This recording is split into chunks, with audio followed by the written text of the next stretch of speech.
What started as a routine Wednesday morning at a federal immigration facility in Dallas turned into a scene of violence and tragedy.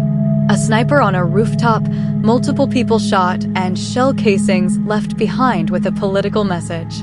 This incident has immediately ignited a fierce national debate, but behind the headlines are real victims and a complex story.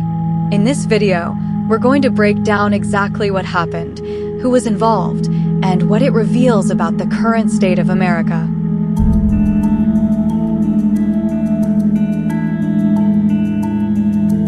When you see people getting killed, I mean, in this last month, it's just been horrifying what's happened. How can you say that's not a public health issue?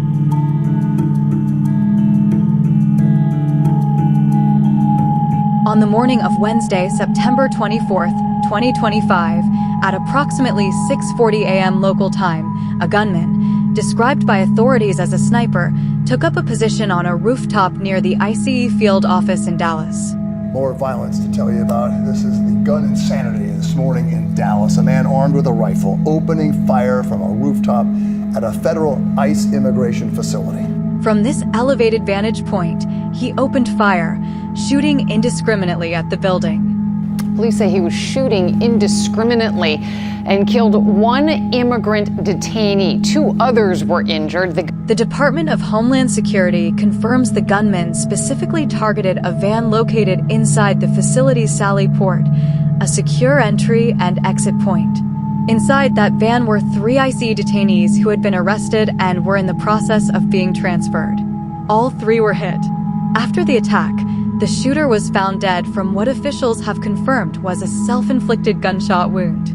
The gunman then took his own life. Meanwhile, the FBI releasing several of the bullets found at the scene containing an anti-ICE message. This at a time when President Trump's crackdown of undocumented workers.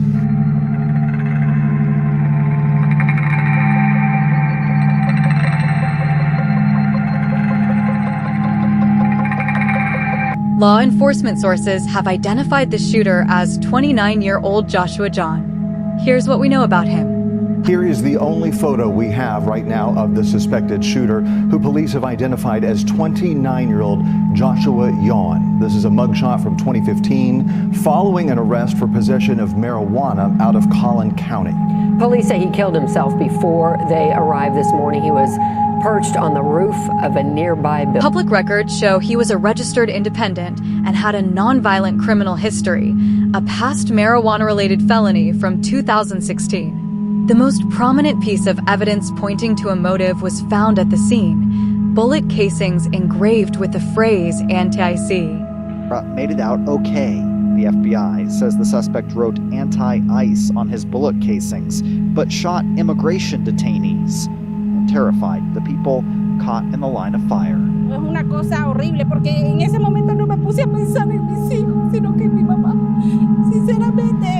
FBI Director Kash Patel posted an image of this evidence, and the FBI is investigating the shooting as an act of targeted violence.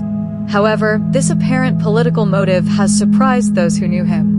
His own brother, Noah John, told reporters that Joshua did not express strong political views or any particular anti-ICE sentiment to his family, stating, "I didn't know he had any political intent at all."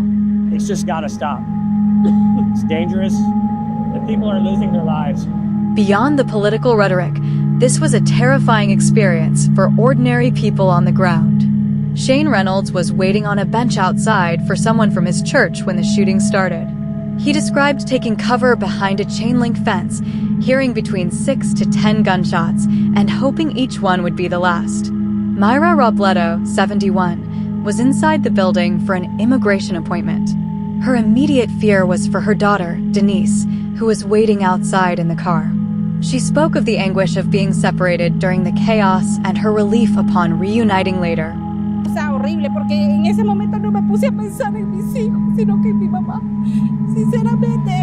These accounts remind us that the victims of such violence extend beyond those directly shot. The shooting triggered a swift and deeply partisan response from top officials. This is the 3rd shooting in Texas directed at ICE or CBP. This must stop. To every politician who is using rhetoric demonizing ICE and demonizing CBP, stop. To every politician demanding that ICE agents be doxxed and calling for people to go after their families, stop. This has very real consequences. Look, in America, we disagree, that's fine, that's the democratic process, but your political opponents are not Nazis. We need to learn to work together without demonizing each other, without attacking each other, and I want to say thank you. I want to say thank you to the brave men and women of law enforcement. I want to say thank you to the brave men and women of ICE and CBP and everyone who puts their lives on the line to keep us safe. President Donald Trump and Vice President J.D. Vance squarely blamed what they called radical left Democrats and inflammatory rhetoric for inciting the violence. President Trump just issued a statement on Truth Social, saying in part, the brave men and women of ICE are just trying to do their jobs and remove the worst of the worst criminals out of our country. But they're facing an unprecedented increase in threats, violence, and attacks by deranged radical leftists. A reminder, investigators have not yet released a clear motive for the attack. We also don't know the background of these detainees. VP Vance labeled John a violent left-wing extremist. But if you look at the political violence in our country over the last couple of months, the last couple of years, it is not a both sides problem. It is primarily on one side of the political aisle. So, if we are going to truly go after the political violence in this country, we need the Democratic leadership of Washington, D.C. to look in the mirror. We need them to renounce all political violence. When a poor kid like Charlie Kirk is gunned down in cold blood, we need them to start with condemning the violence instead of condemning something that Charlie Kirk said that they disagreed with. When you have an entire network of left-wing organizations that encourage, that promote, and that apologize for violence, you know what you're going to get out of it? You're going to get political violence. So here's my sacred obligation to you, to all the law enforcement, but every person, whether they wear a uniform or not. Over the next couple of years, the Trump administration is going to do everything that we can to dismantle the networks, to destroy the funding, and to make it harder for people to kill one another just because they disagree with what somebody says. That is what we're going to do. We're going to fight for it. On the other side, Democratic Texas State Representative Rafael Anquia urged against division, calling for meaningful action to address the gun violence epidemic rather than premature blame. Similarly, U.S. Congressman Mark Vesey, a Democrat representing the area, called for both parties to stop divisive rhetoric and expressed distress that the focus was not on mourning the injured and killed migrants. This incident is not an isolated one. It comes just weeks after the assassination of conservative activist Charlie Kirk and is part of a worrying trend of attacks on ICE facilities in Texas. Homeland Security Secretary Kristi Noem stated that assaults against ICE officers have risen dramatically and announced plans to hire more officers in response to this attack. So, what are the takeaways? This tragedy highlights the very real human cost of political violence and the intense polarization surrounding immigration enforcement in the United States. It forces us to ask difficult questions about the impact of heated political rhetoric and the safety of both law enforcement and vulnerable individuals within the system. This is a complex and evolving story. What are your thoughts on the balance between immigration enforcement and the rhetoric used in the debate?